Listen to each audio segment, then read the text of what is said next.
Opo. Saan ka nabudol? Sa pagmamahal po dati. 괜찮아요. 괜찮아.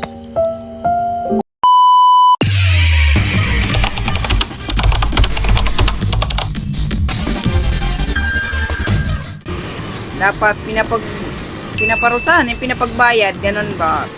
Dapat binubugbog. Ay dapat. Kinakasuhan. Ang mga mabudol dapat ay pinapatumba. Ang mga babudol ay dapat nahuli yan. Tapos ipaputol po ko. Hindi na naawa sa naghahanap buhay ang mga magbubudol na yan. Ang sarap sampalin eh.